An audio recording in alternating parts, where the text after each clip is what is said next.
The views and opinions expressed in the Golden Boot podcast are those of the speaker and do not necessarily reflect the views or positions of the Golden Boot podcast as a whole.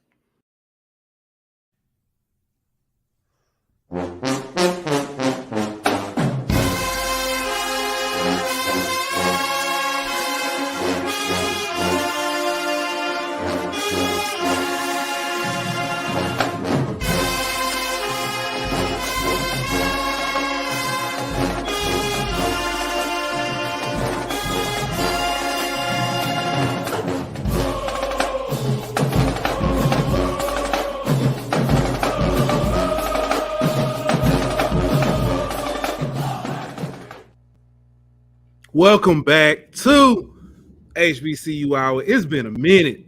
It's been a long minute. Fellas, how y'all doing this evening? I'm good, bro. How y'all Doing good. Hey, we had Father's Day yesterday, Juneteenth yesterday. I mean, I'm still celebrating Juneteenth. I got a day off today, so happy Juneteenth to everybody watching. But we do have a special guest in the building. I know all the time y'all see videos, hype videos, videos showcasing different things around different campuses. Well, we got my man LeBaron Marks of Marks Media in the building. He's worked with FAMU, he's worked with Miles, he's working with Tuskegee now, he's worked with Alabama State. He's done videos all over HBCUs, and we would like to welcome my man LeBaron Marks to the HBCU Hour. What's up, LeBaron? How you doing? Oh man, I appreciate y'all having me on, man. I'm doing good. Can't complain. Same old, just working. You know, that's it. Yeah. All right, Thank you for coming on. So, appreciate you for coming, bro. Yes, sir. Hey, so I'm gonna just throw this out here. LeBaron, my boy, like that's my boy. Go back 9th grade, and LeBaron, I kind of know this, but tell everybody, how did you get started doing just what you do as far as with videography and things of that nature? Well, of course, we graduated from the best high school it is, LaFleur High School in Mobile, Alabama. So actually, it was a music video that kind of inspired me to go into filming, and that was the Dirty Boys Hit the Flow video. Okay. I think one day after school, I was sitting there watching MTV or BET, and Dirty Boys Hit the Flow video came on, and I knew they were from Montgomery. They were local, so that kind of just sparked my interest into stepping into that realm. So since then, I took a TV production class at LaFleur, and I think that just only intrigued me more. After that, I went to JUCO. I went to junior college at Faulkner for about a year or so, and then actually went to Miles and graduated from Miles with a degree in communication. So I just stuck with it. I knew that's what I wanted to do at an early age. And after that, I began shooting weddings and music videos, and the rest is history. I stepped into the HBCU realm, and that's where I think I'm going to be until I decide to put the camera down. All right. So, right. As you stated before, you started off doing, other things outside of, sports and stuff. What was the avenue that kind of got you into doing, work with the HBCUs? Well, actually, and I don't want to pat myself on the back on this one, but but actually, like, I initially started shooting music videos. I realized that I wasn't gonna make a whole lot of money shooting local rap videos. You know what I'm saying? So I started dabbling in weddings. Well, after a few years in the weddings, it started getting oversaturated. They started coming out with these cameras that autofocus and do all this other stuff. So it kind of, put a damper on my business because, you had 10, 15, 20, 30 people jumping into it, whereas it was only one or two initially. So me being me, I was like, okay, I got to find another avenue. I got to go do something nobody else is doing. So, we used to always hear the people saying, oh, HBCUs ain't got no money. They don't do this. They don't do that. So I was like, well, maybe if people started marketing or putting videos out that would showcase HBCU culture, then, that would inspire people to donate money and they would have money then. So that's why I decided to kind of jump in the realm. I had a friend named Rick who met a girl named Andrea at Alabama State.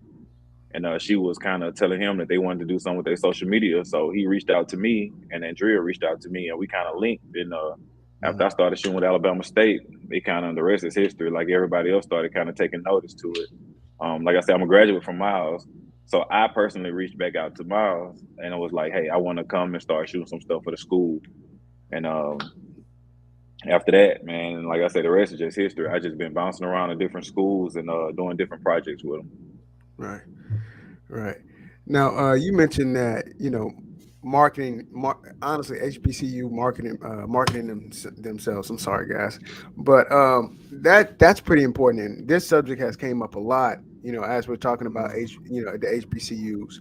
So, what are some of the things that HBCUs can do to get it out there besides, blasting it all over social media? I mean, really, the kids, like I tell all of them, the student athletes are really the biggest mouthpiece.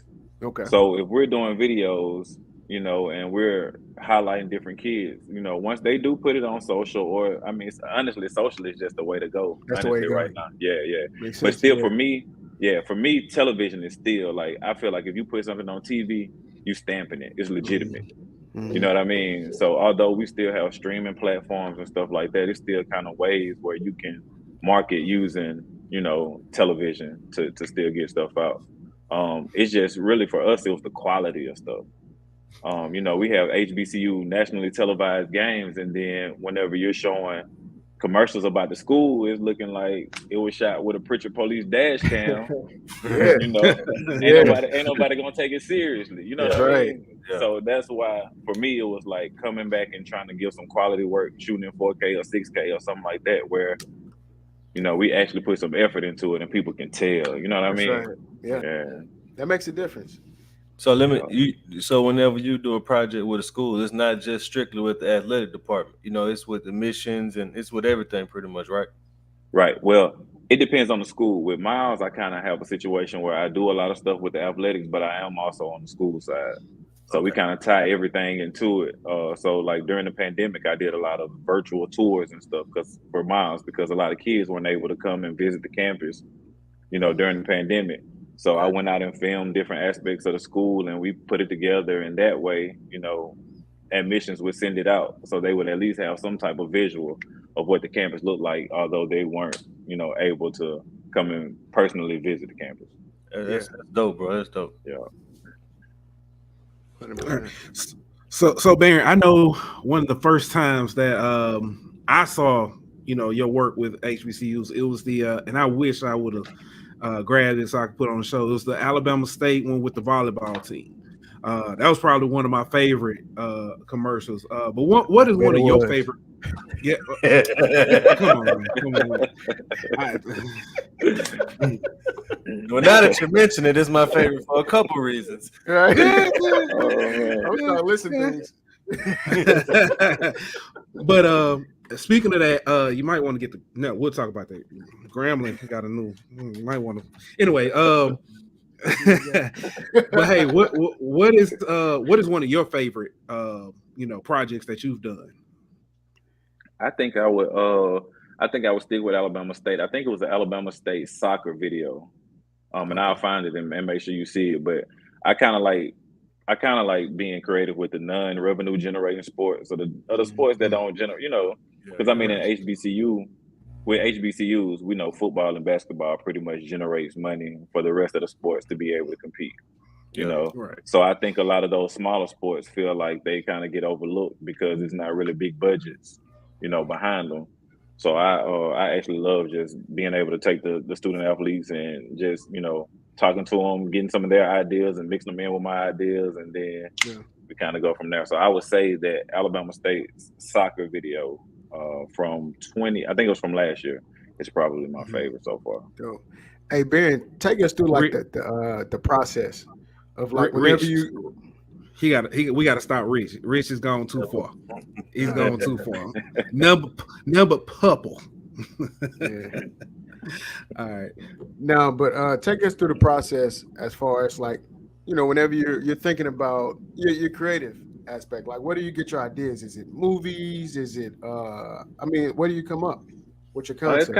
It kind of just depends on sometimes the different schools, they'll have like a point person who may have an idea. Okay.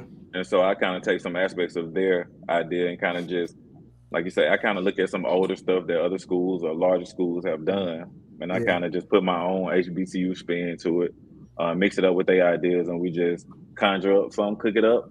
Yeah. And you know what I'm saying? Like I said, the student athletes, for the most part, they're creative as well. You know, so and a lot of sports that I may not necessarily have a lot of experience in, I kind of go to them and be like, hey, what do y'all do during this time? How does this work? And they explain it to me, and then we kind of, we just cook it up from there. Yeah, like it. Yeah, like it. Hey, so I know you heard of Hype Williams. Most definitely. Okay, I mean, do you get any kind of inspiration from Hype? I do a little bit, Yeah. but to be honest with you, it's so many good like content creators on social. Sure. Like Yeah. who working like LSU. LSU I was just has about to ask you about Will Stout, the one who did the national championship videos and stuff like that. Yeah, 2009. Yeah, that was crazy. Yeah. Right, and I think he's at USC now, if I'm not mistaken. Yeah, correct. Yep. No, he left. He's with Alec Bregman now. Alex Bregman hired him as his personal hype. Oh, okay. Yeah. Okay. But yeah, he did leave and go to USC though. He did, and that's what and believe it or not, that's what a lot of content creators are doing. There's a guy named Ty Rogers. And I mean, he was cold. Like he was at Ohio State, Michigan. He was everywhere. And then Cam, a few years ago, Cam Newton brought him in and started doing his personal stuff. That's dope. So now he's kind of ventured off into the freelance space. And I mean, you can honestly just make more money being freelance than you can. Well, let me ask you, if you had a dream job that you could go film for any athlete like that, who would your athlete be that you would want to be the personal videographer for? Ooh, Peter Ward. You trying to make him go back in the past? Yeah. Hey, that was his boy for a long time. Peter Ward. Man, why Pooh Bear trying to date you like that, man? I'm trying to tell you, he's taking me all the way back, ain't it? But you know who I'm gonna stick with? I'm gonna stick with my boy who I shoot for now. Yeah. And that's Jameis Winston. Because I feel like, man, he is, you know what I'm saying? He hilarious, man. Like, we built a relationship because I've been with him, during his surgeries and stuff. So we built a relationship. So I'm going to stick with J-Boo, man. He hilarious. He genuine. He does a lot for the community. It kind of gets overlooked. So, you the one filming all them funny workout videos he do, man? Some of them, yeah. How you keep a straight face when you see him out there doing some of that stuff he be doing, man? Because that's just his personality. I mean, you are he really working though. I know. Yeah, he really working, but he's so goofy as a person. You know what I mean? Right. And it kind of makes some of that stuff look even funnier. But right, yeah. And all of them, man. Like, he's trained by a guy named Otis Leverett. So Coach O has like this.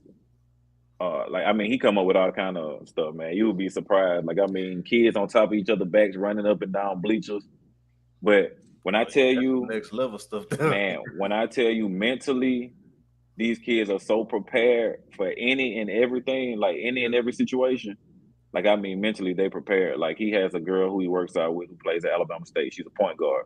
Came in as a freshman. And I mean, from the time she stepped on the court, you could tell that she was 10 times more dedicated than anybody else on the court. You know what I mean? Like, everybody, and that's why Jameis has that. That's why Jameis just has that tick, man. Like, he's super competitive. It don't matter, he gonna ball till he fall, for real. Like, and every kid that works with him, man, they're the same way. That's dope. Yeah, I've actually, I went to Hueytown last year for a game. And I don't know what that school looked like prior to, but that school looks good. It's like and I know that a lot of people say how he has contributed and stuff. That school is amazing. So, shout out to Jameis. Rich, we've talked about that one about Coach Prime, but we are going to probably touch on that a little bit later on. Stay tuned. So, let's dive into this a little bit. Tuskegee. I know that Baron, you work with Coach Ruffin at Miles. Will you be continuing working with him at Tuskegee? Most definitely. That's my guy, man. I love Coach Ruffin. So yeah, I will definitely be doing some stuff with Tuskegee in the fall. I think we're gonna start with a couple promo videos for the football team. We're just trying to I didn't know this until recently, but I didn't know Tuskegee had like 33 SIAC championships. Dang. Yep. Right? Wow. 33. And I think 23 players that went to the league. Mm. So I knew they had a dominant, I knew they were dominant on the D2 level, but I didn't realize it was, Right. 33 of them. Yeah. Yeah. So I definitely think being able to kind of help them get back to where they were. That's something I definitely would love to take on. Yep, and shine some light on that history that some of us wouldn't have known about if it wasn't for some of the stuff like what you're doing. Right. So speaking of Tuskegee, I know we just mentioned Coach Ruffin, but prior to longtime head coach and athletic director Willie Slater retired earlier this year. He retired after 40 years of coaching, 16 years as a head coach and athletic director at Tuskegee. So congratulations to him as he rides off in the sunset. But they did hire Reginald Ruffin from Miles, who it's kind of funny. I don't know if that's quite as equivalent as Gus Malzahn or Saban going from Auburn to Alabama Auburn, because I know Miles and Tuskegee are rivals. But Coach Ruffin left Miles to go to Tuskegee. He is going to serve as the athletic director and the head coach, but he's not going to do that long. He's only going to do that for 1 year. And he's going to be stepping down at the end of this next season. And he named his head coach in waiting, Aaron James, who's currently the offense coordinator and quarterbacks coach at Tuskegee. He was a former quarterback and standout quarterback for the Golden Tigers. If I'm not mistaken, he led them to a couple championships himself. He's also, I know my boy Tony in there, he's also from the 251. So I just want to throw that out there. So shout out to them for that. This guy. And I was going to touch on this, man. And you might have to double check me on this, but I want to say Coach Slater actually took a job at Clark Atlanta. I want to say he kind of laid low. Yeah. You might have to double check it, but I want to say he kind of laid low and took a job at Clark Atlanta. Man, that's something. That's something. That is something. Something I do want to touch on, because it's going to tie these next two schools together, Tuskegee and Jackson State. As we know, we planned to come on 2 weeks ago when everything first happened with the Nick Saban, with the comments he had about NIL, and then he kind of threw, a lot of people felt like he threw Jackson State under the bus, along with Texas A&M and Miami. But Coach Ruffin actually spoke out about what Saban said and started receiving death threats. And he also mentioned that Alabama needed to put Tuskegee on the schedule and start playing some of the in-state schools, and instead of paying ULM or someone like that, $750,000 to come play Alabama, why not spend that money with Alabama State or Tuskegee or someone like that? Yeah, like the Citadel. Yeah, exactly. And spend that money with an in-state school and help out the HBCUs that's in Alabama. That's kind of one of the other things that he said. But that's when the death threats came after that. After that speech. Jeez. Yeah. And it's crazy with that. I'm gonna say it's crazy with that situation, because I mean the smaller, like the FCS schools like UAB and Troy, like they put the HBCUs on their schedule. And UAB, for example, put Alabama State and A&M on their schedule, and those are their biggest attended games.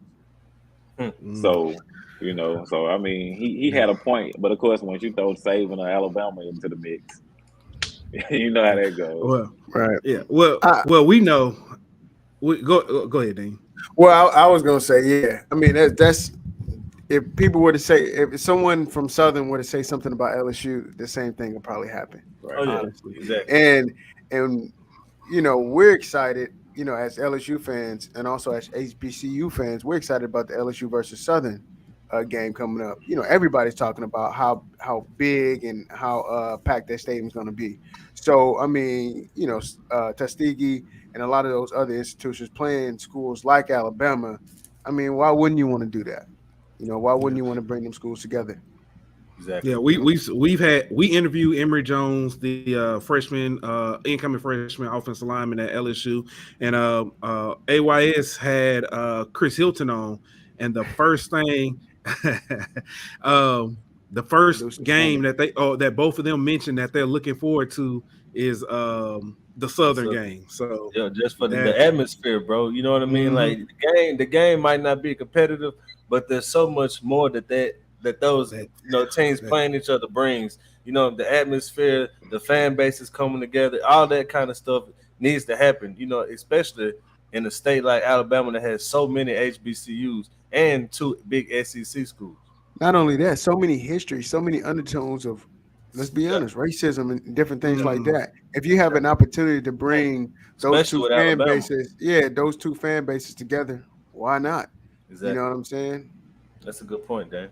Yeah. Like Ant said, I don't know if y'all know this, but in the contracts, they make sure like if Alabama State's playing Auburn, it is specified in the contract that the band has to come because they know that like you said, it's just that culture. Like, and a lot of these larger D1 schools are actually trying to steal that culture. You look at LSU band starting to play Nick and starting to play a lot of the stuff that Southern plays. That's because the majority of their kids are African American, and it's just that culture. You know what I mean? You look at Auburn. I saw Auburn doing the swag. They were doing swag surfing in the stadium. Like, you know what I mean? It's just that culture. Like our culture, it run the world for real. You know what I mean? Was everybody in sync though? Never mind. Don't even answer. Negative. But you mentioned about the band. I can't tell you how many LSU fans I talked to who's like, the only reason I'm coming is for the band. Yeah. You know what I mean? They want to be what we talked about on the show all the time. Homeboy who went to the Jackson State game, you know what I mean? Went had the time of his life, and now he talking about going back again. Once you give them a taste of that, they're gonna keep coming back for more of that, bro. That's right. Yeah, as a matter of fact, I've heard several people, Blake Ruffino included, say, I don't even want to see LSU band play. Facts. Leave Southern the entire time. Give Southern that whole halftime, brother. LSU, y'all just sit over there and take notes. Right. As a matter of fact, I've seen it's on YouTube where Southern has been marching in parades, and they'll be in an area where it's predominantly LSU fans, and they'll be like, play Nick, and that's all you hear. It's all you hear. So I'm looking forward to that. So moving on, I said we're gonna tie those two. As we know, again, when Saban called out, those schools, Jackson State was promptly named. Dion, and I know this is a little bit old for some of y'all, but we got to talk about it. Dion responded. At first, he kind of responded with a, "I'm gonna have a press conference and let y'all know how I feel." But then, I guess as things played out, he came back and said, "You know what? Just put us on your schedule." So, what are y'all thoughts? Was that the right response, or? Well, I think he also did a one-on-one interview with the person of his choice to get his side of the story out, which I think was the smart thing to do because he controlled the narrative. He didn't go to a press conference and allow people to ask questions and kind of spin the question to kind of try to get what they want him to say out of that. He was able to control the narrative, say what he wanted to say, and not get his words twisted in any way, shape, or form. So I think he took the high road, honestly, compared to how some other people, Jimbo Fisher, handled the situation. So I honestly commend him because he could have took a different route, but he took the high road. And if you're not doing anything wrong, why get so defensive? You know what I mean? Right. So I think that the way he responded showed that they're doing everything on the up and up over there. So he had no reason to be all upset. Right, and you know what? I like his approach, and it kind of goes to. He made some great points. Whenever he said that, what makes you think that I have to pay a player that looks like me to come play for me? This kid wants to know how to get better, and he plays the position that I played. Why wouldn't he want to come and be coached by the best? You know what I'm saying? So to me, it was a slap in the face. we don't have to pay our players to come over here and be a part of our culture. You know what I'm saying? Where they will be understood, where they're going to get excellent training. From the best guy to ever play the position. Exactly. And not only that, they won't just be seen as guys in a jersey repping your team. They'll be viewed as people. Yeah, they're going to love them. They're going to love them every day of the week, not just on Saturdays. Exactly. So, I mean, I thought Prime came out and I think Shador was the funniest one though. He's like, y'all think we paid $1 million, man. My daddy still be getting on to me for not eating all my food, bro. Yeah, he definitely. I like this response too because he kind of teetered the line. I mean, you gotta really, from Deion's perspective. I mean, he had to play it cool because y'all know how it is. He make one mistake or one misstep, and they gonna hang him for it, for real. Just being honest, you know what I'm saying? It's hard for us to come back for a second chance in our own communities. So he did what he had to do, and I like the response for real. Yeah. Hey, shout out Swacking the Food, man. What's good? Them guys. They have they do. They do good work, trip, bro. They a trip, bro, man. They got great content though, man. Yeah, appreciate y'all for coming in. So y'all did mention the Travis Hunter, which is the player in question. This debate. Why would he go to Jackson State? And y'all have already mentioned, Daniel's already mentioned, play for the best, who coaches your position. One thing that I think a lot of people don't talk about, Jackson State is, I think, one of the only schools that was going to allow him to play wide receiver as well. That's a very good point. And he, in the spring game, kind of showcased it. He had, if I'm not mistaken, he had two touchdown catches. He had 2 interceptions. So why not? Well, we always talking. We did the talk on the draft about how they'll find you wherever you at. You know what I mean? So you can't hide talent. Exactly. If he that good of a prospect when it comes to NFL draft, it ain't gonna matter if he went to Jackson State, Florida State. You know what I mean? It ain't gonna matter where he went. Talent speaks for itself. So these kids realize now that I don't have to go to a P5 or SEC, ACC school to showcase my talent to get drafted early. I can go do it at a SWAC school or a MEAC school or anywhere. I can go D2 and get drafted. You know what I mean? So talent speaks for itself, and they're starting to realize that. And not only that, I hate the argument that, oh man, he's doing this against SWAC guys. You know what I'm saying? These guys are less than. Well, you don't know that the cornerback that he's going against whenever he's a wide receiver is a 4-star also. Yeah, he transferred in from Tennessee or whatever the case may be. So talent is there. He's just a baller. That was the reason why he was the #1 player in the country. You know what I'm saying? So it's a good opportunity for him to show off all his attributes. You know what I'm saying? I'll say this. If he was at Florida State and he was going up against somebody at Boston College, you know what I mean? No disrespect, but nobody will be questioning that level of competition. Exactly. So what's the difference? You know what I mean? Like there's kids that can play everywhere, man. We got to stop with that level of competition stuff. Right. Yeah, you took the words out of my mouth. If you look at, like, on my Twitter now, because I especially with us doing the show, I follow a lot of HBCU content. Every day there's somebody transferring out of Alabama or Georgia or Arkansas, LSU, and they're going to Grambling, Southern, Tuskegee, Alabama A&M, Alabama State. So it's just on Jackson State's team alone. The level of competition when they brought in Travis Hunter, they did not mention or didn't get as much attention when they the 4-star wide receiver. I think he was like #1, #2 in, at least in his state, maybe in the country. Nobody mentioned him, but I mean, we get it. So, but that gets me to my next question. The next debate that always comes up: how long will Deion Sanders be at Jackson State? Man, and I don't know if you remember this, but we had a very long conversation about this in Spaces one night. See, I remember that. Yeah. Look, see, there you go. A&M has 28. So that's enough. That's enough to fill the offense and the defense That's and right. special teams. You know what I mean? So you Mhm. can't say that they just got a few here and there. No, Yeah. They it's got players. it's talent in the sweat, man. They Let's got players. yeah. Well, look, I'll say this. Back to your question about how long Prime will stay there. We had a debate in Spaces, and a lot of people seem to think that what Dion is all about money. I feel like as though it does play a part. Money plays a part, but I think in this certain situation, it's more about legacy and making a change, and bringing light to something that needs to have the light shined on it. Look, we got talented kids too. Look what we're doing. We have something to say. You know what I'm saying? The HBCUs, kind of like when Andre 3000 came out. Look, we got something to say. You know what I'm saying? We have talent here. Come look at our players. Come see what we're doing. You know what I'm saying? And what he's doing is something amazing. He's changing the viewpoint. I'll say this though to the people who say it was about money.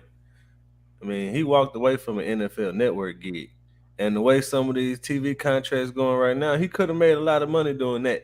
You Of know what I course. mean? So this isn't the first time where you could say he walked away from a big payday to go into something he loves doing, which is coaching young men.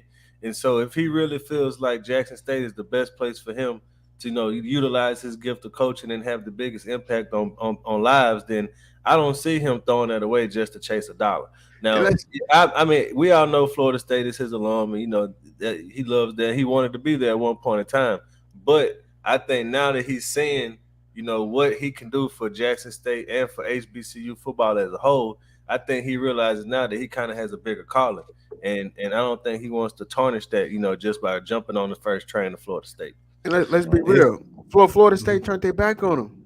Yeah, that's You know true. what I'm saying? They told him, "Hey, Well, you think you can coach here?" Well, not just that, Like, come on. not just that, but after the Travis Hunter situation, we Yeah, saw the how some of comments. the Florida Oh, State yeah. fans did Dion, not just Travis Hunter, but burning some of the memorabilia. And, Yeah, we disown him Florida. He no longer has any ties to Florida State. All that kind of stuff. So that also has to play a part in that too. You got to realize that at Jackson State, you love for who you are.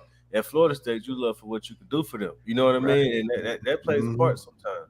And you, And I think too, and in this era right here, I mean, with all the NIL money and all the social media money you can make off YouTube and Instagram and all that stuff, I mean, although yeah, you can go get guaranteed money, you still also can still make a nice dime, you know what I'm saying, with yeah, YouTube followers and social media. Athletic commercials and what I Right, mean, right, all that kind of stuff. Man, he right, getting his money. That ain't no problem. right. right. And I But think that was attractive to Travis too, because for a brand, 2 million followers at Florida State is still 2 million followers at Jackson State. that is You true. know, and being at Jackson Facts. State, you're not only going to have Jackson State fans, you're going to have A&M fans, State fans. You know what I'm saying? You're going to have a whole Right. HBCU culture that stands behind you.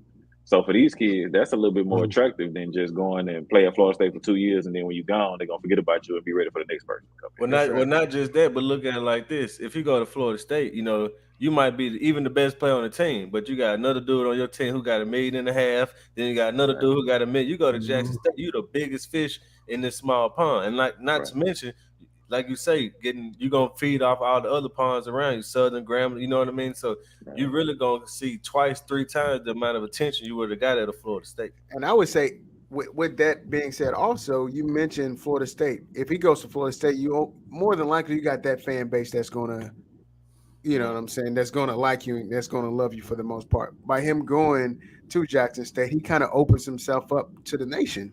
You get what I'm saying? Because I'm gonna be honest with you. Let's say he went to Alabama. I don't care how talented you are. I ain't cheering for you. You know what I'm saying? Yeah, like I'm not doing it. I want you to be successful, but I ain't gonna buy none of your stuff. You know what I'm saying? That's fact. And plus, Dion kind of got Jackson State as the America's team right now. You know what I mean? Exactly. Like Everybody want to see him win. Exactly. Everybody pulling for him. Hey, but let me say this too. I think about what Dion is doing for those young guys. You know how many families he's changing. Like a Prime, like imagine being in the locker room with Prime every single day. You know what I'm saying? Like some of these guys' daddies had posters of Prime in their room. You get what I'm saying? And you're being coached by him. Not only that, you know what I'm saying? he's speaking life into these guys who probably many of them they probably Yeah. never had anyone to Exactly. speak life into them. And not just that, for the ones who aren't going to play football, in the Yeah. pros or whatever level, Because a lot you of know them what I mean? not. What exactly? But they have a coach who they don't have to question or whether or not he cares about the person. You know what I That's mean? right. Like if they were at a Power 5 school, where you gotta wonder, man, do he just like me because I'm good at football, or does he really care about me off the field? Well, now you know, not just Deion, but the entire staff that he's built around. They care about the player and the person. So even if you aren't gonna make it at the next level, they cultivated you as a person to where you'll be successful later on in life. That's right. And we see Deion making an impact right now, but we really not going to see the impact he makes until 10 to 15 years from now. Yeah. You know what I'm saying? Until those guys graduate, go back to their homes and invest in their people back home. You know what I'm saying? That's whenever it really hit us. Yeah. That's right. Right. I don't know if y'all say almost every podcast. Salute to Deion. Yeah, for real, bro. Yeah. I don't know if y'all remember. Deion brought in, because it was so unorthodox to me. He brought in Brittany Renner. After the whole PJ Washington situation, he brought her in and kind of talked to the guys about what the video model, as or the IG model, saying how they think, and what to watch out for. So that's just something else that kind of. And he brought in the King Thought. Thoughts. Boy, hold on. The views and opinions expressed in the Golden Boot podcast are those of the speaker and do not necessarily reflect the views or positions of the Golden Boot podcast as a whole. Not today, Daniel. Nope. Hey, but I ain't doing it. I ain't doing it. But hey, these dudes gonna walk out their dorm rooms and they gonna have Thotties coming. So why not bring the king Thought to come tell them, hey, look, this is what we're gonna do. You keep saying it. Why you keep saying it, bro? Hey, and honestly, let's be real. She probably not even the queen, whatever of them. I mean, we want to be real. There's one that became a billionaire off of it, but I'll be quiet. But he wrote a book. Man, you can't take. You talking about Kim K? No, we're not talking about. Well, that's who I was talking about. She became a billionaire off of it. That's I know exactly who you're talking about. I leave that one alone. But anyway, but that's a good point, bro. Like that's another thing. Like some of these schools aren't thinking about, what I'm saying, that aspect and how that could hurt the player, or what I mean, that's be right. detrimental to your life. Exactly. Yeah. Real life, man. That's PJ Washington. He can't even see the baby. All right. So again, some of this information. He right. Hey. Mama, I don't know who that is. I forgot about that one. That's a good one though. Yeah, she ruined some lives too. Oh, I can't even see it yet. I said she made something better too. All right. Chill out. I'm sorry. This dude, man. Some that's exactly. So some of this news, like I said, is a little bit old. But speaking of Deion and making Jackson State or making college football, HBCU football better, we just talked about he got Travis Hunter and people flipped out, but they ain't saying anything about the 4-star. They just got a 4-star wide receiver in Isaiah. Well, not just, but they got a commit from Isaiah Kendall. They got some transfers from Jelani Davis and running back Chris Smith. And then he went and hired the tight end coach that was at Florida under Mullen, Tim Brewster, who is regarded as a top huge recruiter. Yeah, that dude right there is like one of he's been on Florida State staff. He's been on Florida State. He's been on a couple big Power 5 staffs, and the dude can recruit if he can't do nothing else. Mm-hmm. So if you thought Deion was loading up down there before, just wait till just wait until Brewster get on staff and he get a full recruiting cycle with some of these kids, and he's able to put the pitch on some of these kids. Jackson State ain't going nowhere, y'all. I hope y'all realize that. They just gonna keep reloading. And speaking of that, Jackson State not going anywhere, or Deion not going anywhere. He brought his daughter in to play basketball under Coach Reed, who She is actually in contract talks with Jackson State now. Pay that woman. She has turned down several job offers, but she doesn't have a official job at the time, official contract offer from Jackson State, but they are in negotiation. So, hey, So let me ask you, with the Kim Mulkey comments, I mean, do you guys still feel the same way that you did before when we discussed this? Yep, I still do. I think her intentions were good, but the way she worded that was insensitive to Jackson State. It made it seem almost as if Coach Reed was too good for Jackson State. That might not have been her intentions, but that's the way it came across. And like you always like to say, Daniel, perception is reality. That's true. I do say that. Hey, so see, this is when I can't think of the kid's name, but he said he's gonna piss Alabama off in a few weeks. There's a kid who right now his top 4 he has. I know Alabama is one. I forget the other, but on the end, Jackson State. And if that Jackson State, I did see that Jackson State hat come up off that table, Saban gonna lose his. Honestly, can you imagine? I ain't gonna lie, I'm rooting for it. I am too. I like seeing that little dude in Alabama upset. I ain't gonna lie to you. I send him a little $5. Please go. Look, I give you $5, bro. Hey, I mean, look, donate. You gonna buy that man a quarter pounder meal just what quarter meal? Just a burger, probably just a burger. You're right. Now you can't even get the meal for that. You're right. Yeah. Wow. All right, so 50-50 Jackson State Bama, swagging the food said. Okay. Okay. I like it. All right. So we got a few kind of miscellaneous things. We're not gonna rehash this conversation. But we always talk about which the better classic. So I do want to say the Bayou Classic actually did. They are returning to NBC for the 2022 season. Thank you. Previously, it has been on NBC Sports Network, but it is going back. No, at all. It is going back to NBC.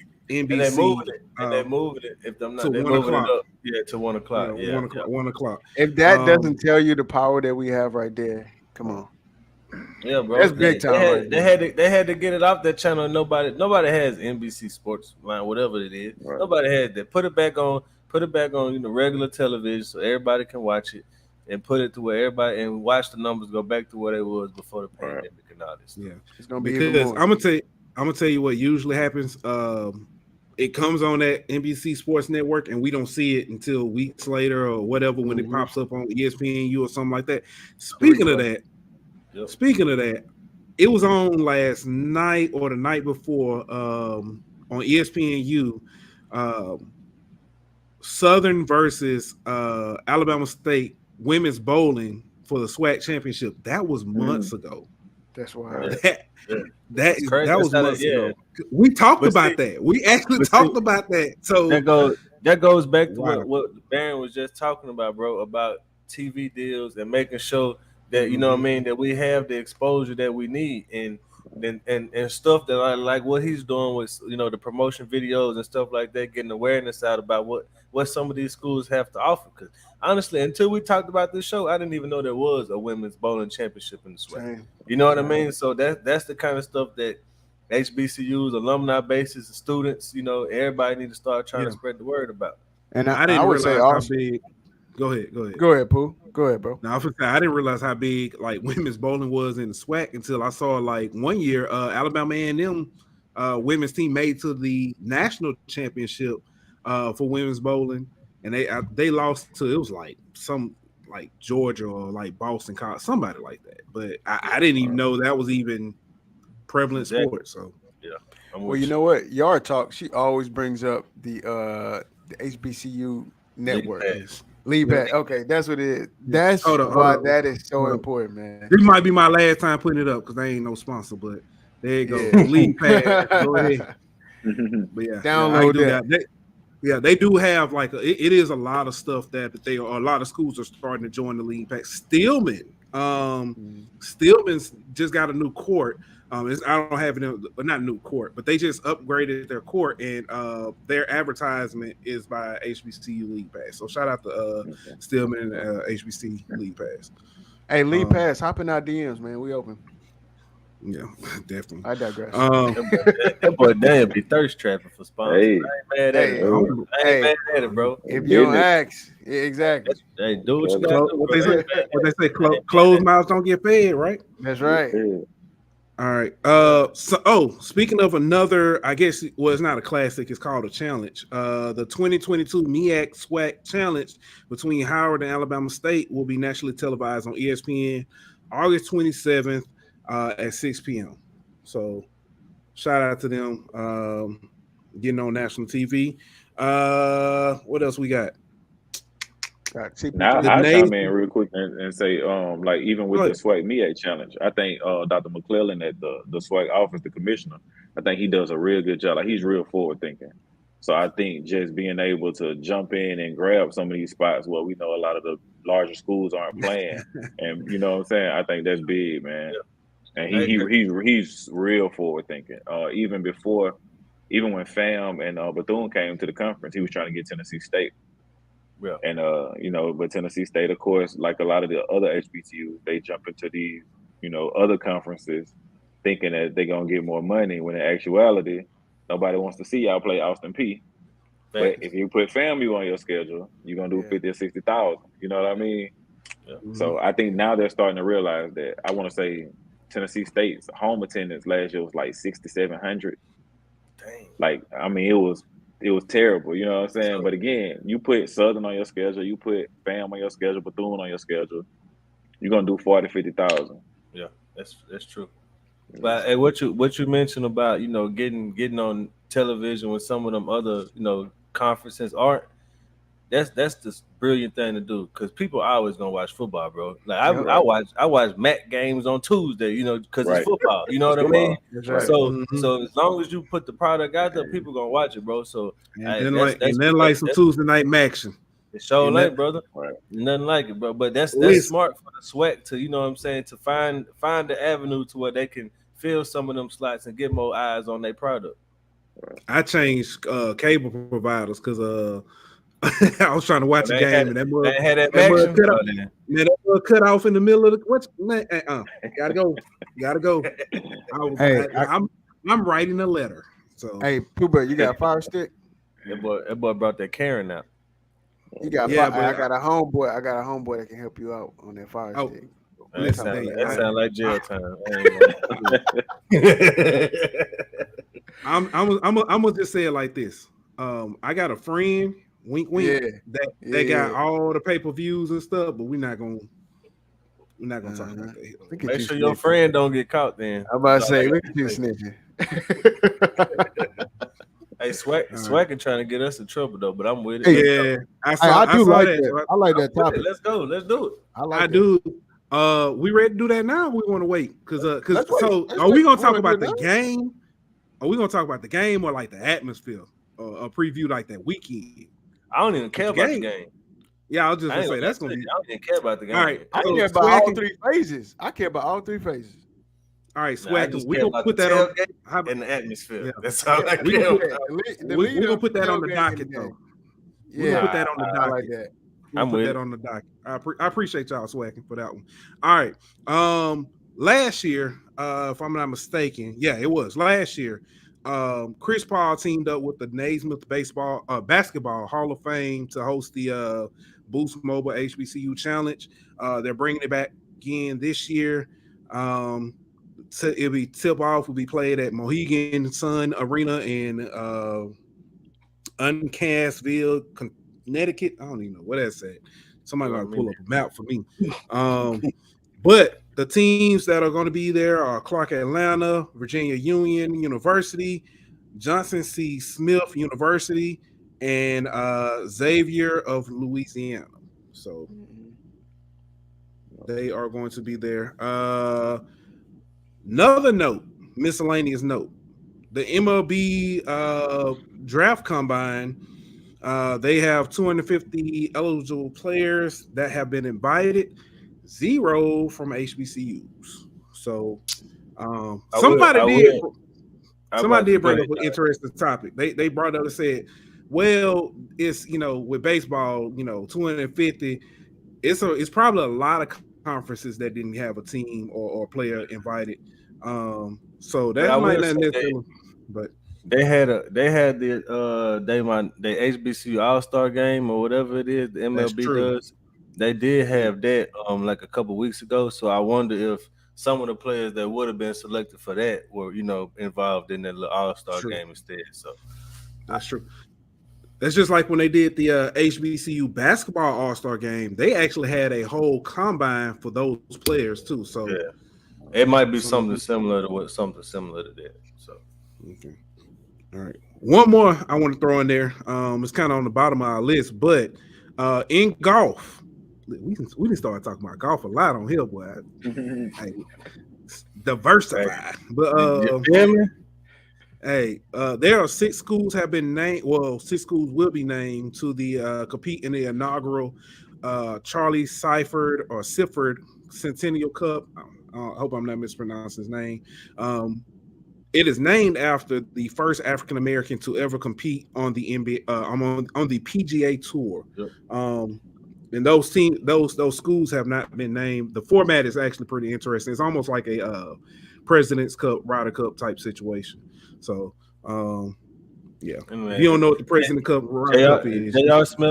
Smith gonna be out there. That's all I care about. He might. No. J.R. Earl Smith the third right. will be Earl. out. You're right. But I like the rebrand. But the PGA does a lot. I don't know if y'all know this, but the PGA has the PGA Works. It's like sister company, and they put on an HBCU championship every year. So Miles actually won a D2. I should have won my championship ring. I got a ring, but they won the championship about 2 years ago, and they finished second this past year. It was in Philadelphia last year, and it will actually be in Alabama this year. Okay. So it'll be in Shoal Creek in Greystone in Birmingham. Okay. Yeah, so it'll be there. They have like so all the D1 and D2 schools, male and female, will be competing in it. So they give out a national championship to the HBCU. That's what's up. And shout out to I don't know if y'all know the coach. He used to be on WWE and stuff. But the Coachman, Jonathan Coachman. He has been an avid like proponent for having like the PGA diversified stuff. He talks all the time about the things that like I want to say Steph Curry, is trying to partner up with them to get things done for HBCUs, and he, so shout out to those people who are a voice to get more diversity. Oh boy, I don't know if y'all know him. They call him the America's Caddy. Michael Collins, who does ESPN. He does a lot for trying to do that too. And Harold Varner III, who's actually on the PGA Tour currently, he's been doing a lot to try to grow the game and kind of showcase it more to minorities and stuff like that. So shout out to all those people that y'all mentioned and those other ones who trying to grow the game. Bro, how y'all know all this stuff?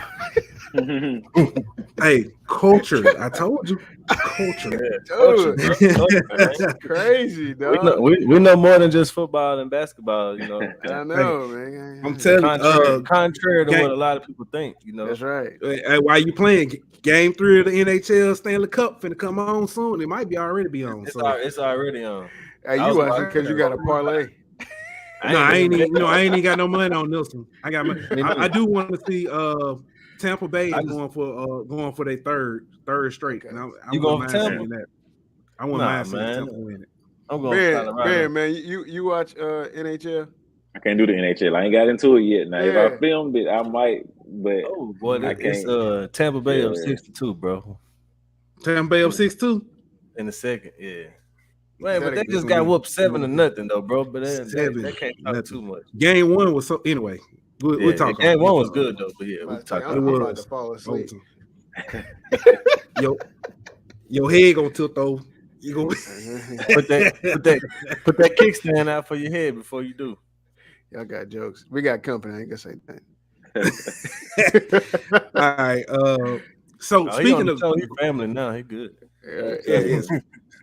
Speaking of growing your brand, Howard becomes the first HBCU sponsored by the Jordan brand. So shout out to them. I think that's gonna help with recruiting, though. I think it's gonna help with recruiting, man. Because you gotta think about it. If I could pick between an Adidas school, an Under Armour school, and a Jordan school, and I can get all this free Jordan swag, yeah, sign me up for the Jordan swag, Right. Bro. I'm gonna try to go walk on right now with my 2 kids. You're so stupid. Just so I can get some 11s. but you're gonna be the head coach. How funny. You gonna what you say? He said he gonna head up there. Yeah, that's where we going next, Swacking. They did turn down. They expected to stay in the MEAC after turning down the CAA's offer to join. That's huge. The school not sponsored by Nike. Tennessee. Oh yeah, they always been Adidas. Yeah, Tennessee 98. I know them. I don't know somebody else. I want to say somebody else, but I can't think of who. Who is USC Nike? USC is Nike. Yeah. Clemson Nike too. So it's been since Clemson. Bro, you trying to make me think, and I ain't got time for all that right now. That's a good question. Now. That is a good question though, but I ain't got time to do research right now.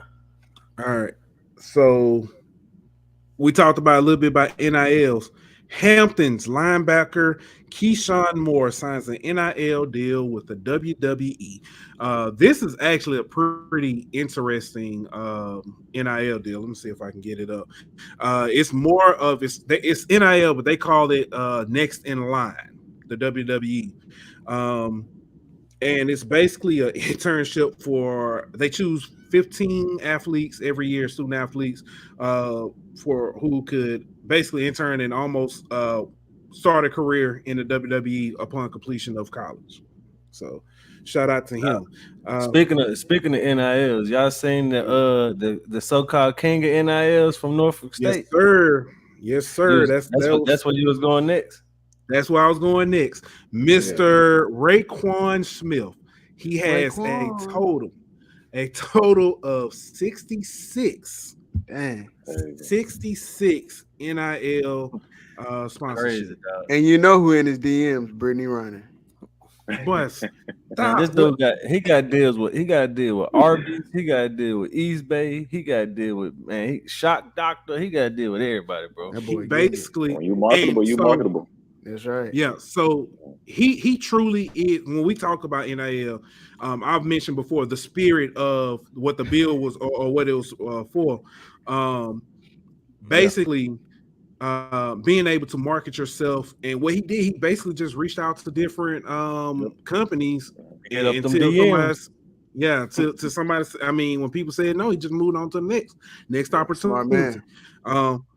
Now he does have 66, but they said that is a total of about mid to high 5 figures.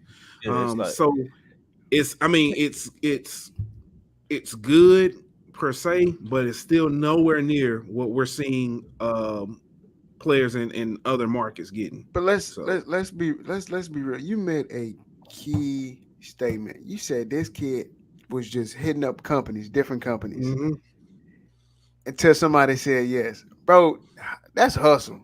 Hey, you can't teach that, bro. I say this though, you know what I mean? Like that's awesome. He even mentioned it. He said, "Look, I know some kids at Power 5 schools getting, $500,000 or whatever the case may be, and I know I'm not at that level of school, so I'm not expecting to get that. You know what I mean? I'm just trying to maximize what I can get, maximize my market. You know what I mean? Like, and if that's getting $2,500 on 66 deals or whatever the case may be, then sign me up for it. You know what I mean? I'm gonna do the most that I can with my market, and like you say, I'm just gonna hit people up. All they can tell me is no. Nope. You know what I mean? But once they see these other 33 people on board, they gonna want to jump on. You know what I mean? So I salute the man, bro. And I do too. I hope he end up with 150 of them. Keep getting them, brother. Keep getting them. I tell you, he will. Yeah, I think he will. Yeah, I tell you this too, man. After college, that kid he gonna get paid. Oh yeah, he gonna get paid. Just And think he about might actually get paid before he leave, because all it takes is that one, like you say, all it takes is Arby's. We talking about him, so I'm sure everybody else taking notice to him. You know what I'm saying? All it takes is that one NIL deal to do 1 million views or 15, 20 million views, And he the and he spokesperson. out of here. Yeah, Yep. he just go back and that's the thing. renegotiate what he doing. Look how many. And he say, let's just worst case scenario, one of them don't pop out. He still got 66 different companies he got networks with. You know what I mean? Right. Connections with, and so he got his network is tremendous for a college graduate, and he ain't even graduated yet. He still got time to make it even bigger. So salute to him, bro. Hey, and we all know in the corporate world, it's all about relationships. It's all about who you know. That's And right. and he adding to that list of who he know one by That's one. Right. That's right. Salute. That's awesome, man. Yeah. Danny girl, funny though. That joke ain't that funny, Danny girl. I thought at the beginning I thought you was taking up for me, but then you kind of got a little salty at the end. But it's cool. I like your new heads and tails. Heads and tails above the rest. He definitely heads above the rest. That boy, stretching not that. He ahead of the game. I'm telling you. Dang, whoever you get your I'm just saying, I wish I had the same strength that those headphones have to sit up on your head and stretch. Hey, just no. Go with this. This is go off the rails. If you don't zoom in on your dreads, you came at me last night. You came at me. What I said last night? What I said? Are you jealous? Are you? Oh, you was coming. You was coming for me last night. You was starting. Pause. You was starting to mess with me last night. All right. So apparently NC State has hired a new track coach. Anthony Ant with his cow lick. Damn, see, you can't there even you go. see your hairline. You can't even see your hairline. Don't talk to me right now, bro. dog. Yes, you can. My hairline you crispy can't. today. What is it?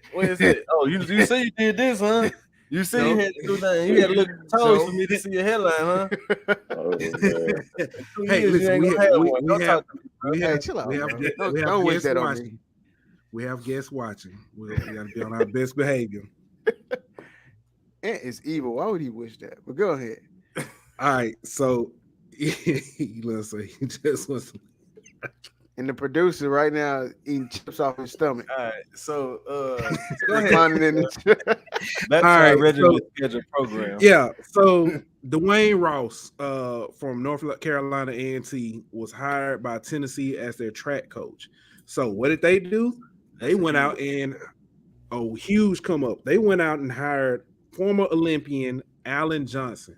Alan Johnson is, if you look at his Wikipedia page, it's nothing but gold, silver, and bronze. He is the 96 110 meter hurdle gold medalist. He had stints at Kentucky, North Carolina State, and I want to say Clemson was on there as well. But congratulations to him. He's going to take over 6 programs at North Carolina A&T, the men's and women's cross country. Oh, go ahead. No, he's going to take over the men's and women's cross country, the men's and women indoor, and the men's and women outdoor track program. Yeah, he got some big shoes to fill because Coach Ross at A&T, he had that thing rolling. They they won a national championship men's track. They a powerhouse for real. So I'm pretty sure he's capable, but he got some big shoes to fill over there at A&T for real. Right. Fisk University in the great state of Tennessee, Nashville to be exact. 5-star athlete Jordan Price. She decommitted from Arkansas to join Fisk College's. I said Fisk University. Excuse me. Fisk College's gymnastics team. Is it Fisk University or Fisk College? I know somebody gonna be mad. Fisk University, I believe. Fisk University. Okay. Oh, I know somebody gonna be mad at my bad, and I know somebody went to Fisk. So, but somebody had to go to Fisk. This guy. I've never heard of Fisk before. Yeah, it's so I know a guy who went there. I didn't, as far as athletic program, but this is actually this is going to be the first women's gymnastics team at an HBCU. That's That dope, is bro. And that's the fact that they got a Power 5 gymnast, you know what I mean, to come there and help be a part of it. Yeah, help be a part of that is dope, bro. Yeah, I was these kids building legacies, man. Yeah, something to think of. I mean, because this goes back to the Jackson State conversation about Travis Hunter and stuff. Why is Dion there? Why is this young lady going to fish? Sometimes it's just bigger than the sport. It's about a legacy that you're building. It's about doing more for your community. The money's going to be there, so why not? So it's not always about money, man. God, dog. No, it's not. Now NFL and USFL. There were a pair of Tennessee State graduates, Corey Rahman and Eddie Graham, who are heading to the USFL or headed to the USFL. The season just completed, and they played with the Michigan Panthers. I thought that was interesting because it was kind of I think they did like a supplementary draft in the kind of middle of their season. But I thought it was interesting. Those two guys went to the Michigan Panthers, who was coached by Jeff Fisher. Mm-hmm. They came from Tennessee State, who was coached by Eddie George. Yeah. Eddie George played for Tennessee Titans, who was coached by who? Jeff Fisher. Jeff Fisher. So basically, it's that who you know deal. You know what I mean? Mm-hmm. Yeah. And that's I know this is a way off subject, but we go back to talking about having Deion, Hugh Jackson, having Eddie George, and having some of these names at HBCU schools. This is some of the doors that they can open by getting you a tryout, getting you a workout or whatever the case may be, getting you on a team somewhere because of the connections that they have. That's right. Exactly. And they aren't the only ones. One name we've talked about a lot, D. Anderson, former LSU, former Oklahoma State, former Alabama A&M wide receiver. He ended up going to the Tampa Bay Bandits, which Tampa Bay seems to, in NFL and USFL, have a love for LSU, former LSU guys. Yeah, right. So and it's hard to find a guy. It's hard to find a guy like D, man. That 6'6", that run a 4.5. See, and this time I didn't all get out. Yeah, I didn't realize this. Jeff Fisher was on Tennessee State staff last year as a specialist. I didn't realize that. So yeah, that's the power of having a Eddie George's coach is you can get a former head coach on your staff. Mm-hmm. Yeah, so congrats to them. Now I don't have the list here. I was trying to find it earlier. There were actually, if I'm not mistaken, there were several guys from HBCUs who got picked up in the supplemental draft and went to the USFL. So that's another avenue outside of the NFL. I know it's not as big, but it still is an avenue. It gives you, you put your name on TV, who knows what can happen. Shout out PJ Walker. Hey, I know y'all remember He Hate Me. Yeah, and Kingston Davis actually played running back at Miles last year. He was actually picked up in that supplemental draft. And a few weeks ago, I actually had the honor of hearing him speak to some of the freshmen who are incoming. And like you say, a lot of the players are just using it. Of course, they want to get to the next level. But when I was listening to them, I know they have a 10-week season, and they were still making around $5,000 a week. Nice. And still had like another $100 or $200 stipend that they was getting a week. So I was like, hey, I mean, coming straight out of school and you still able to work out. I'm telling you, you get $5,000 a week. Yeah. Shout out to not just Kingston Davis, but his dad. He played football with my dad, Mr. Leroy, from Blunt, the 251. Okay. So yeah, so I know y'all gonna be tired of me, but I gotta represent. So this is a fun topic. When I say Central Louisiana, we good. Nobody says anything about Central Louisiana, so nothing to worry about there. Y'all some haters, I swear. All right. Hey, so this is a fun one. And those of y'all still with us in the chat, I want y'all to chime in on this one too. Fellas, give me your top 5 NFL greats that came from an HBCU. We gotta give you all 5. I mean, you can get. I mean, I got you. dang, I gotta think about it though, bro. This tough. I mean, obviously you gotta look at Jerry Rice, Walter Payton. I mean, that's got to be on your list. If they ain't on your list, the list wrong. The list wrong if they ain't on your list. Steve McNair now. Steve McNair probably. Steve McNair. This way kind of get put Shannon Sharp on the list. Shannon Sharp. Shannon Sharp a Hall of Famer? But see, I always forget about Shannon Sharp.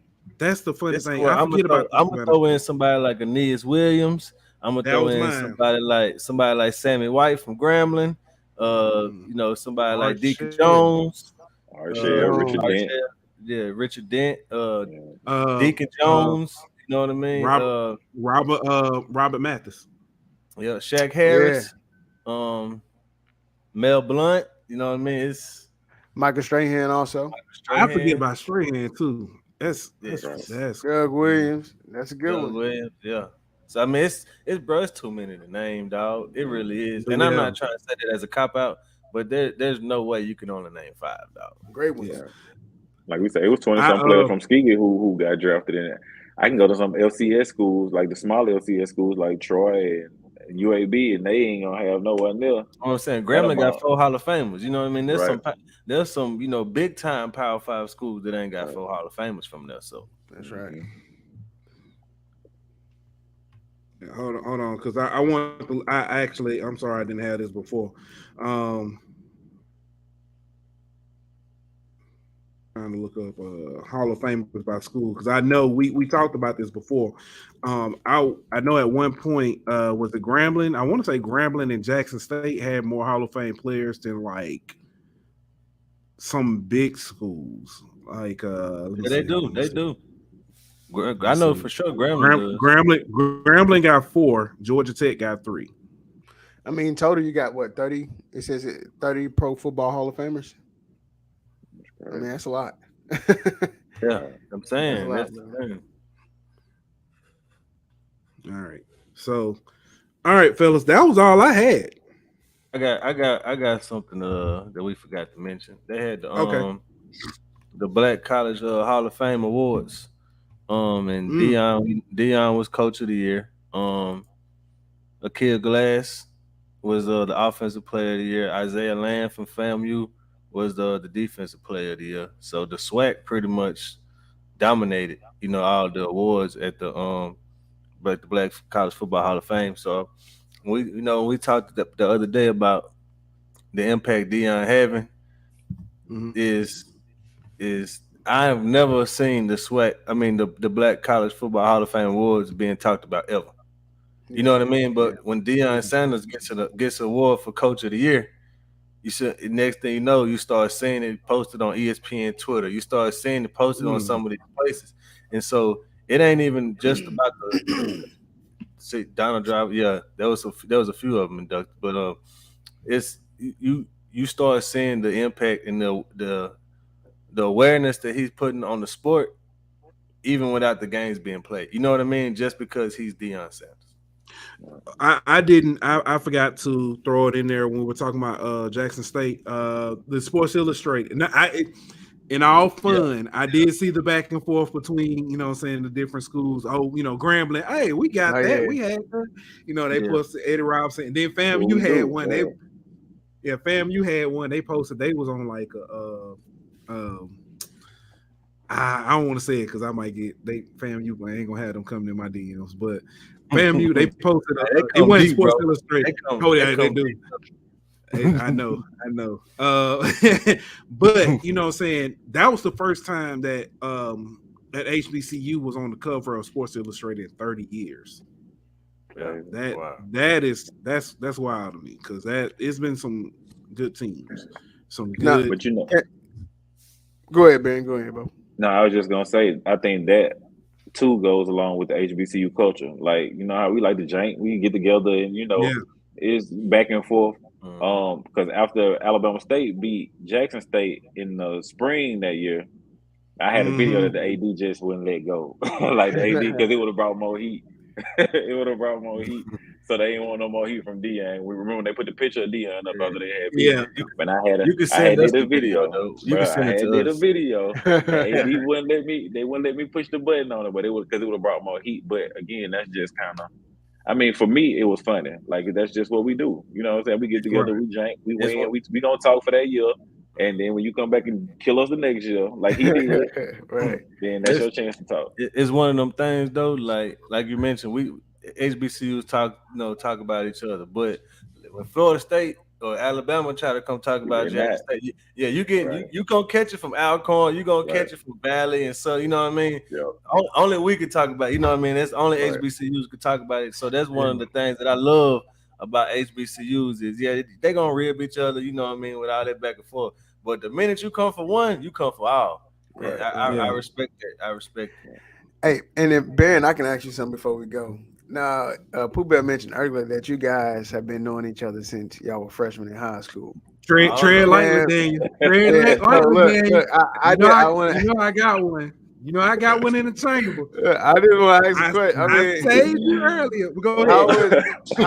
How was Pooh Bear? You know what I'm saying, in high school? You know, was he the kid who ran like this in the hallway? Yeah.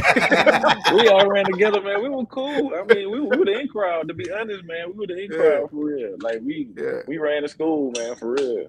Yeah. Dope. So you telling me he been thrown off for a while now? Right. I heard he was in resource. He been the same since I've known him, for real. In resource. Pull your parents missed out on some money because you could have got a check, my boy. Yeah. Oh, listen. I told y'all before. I play a fool on TV, not in real life. I heard it, brother. Hey,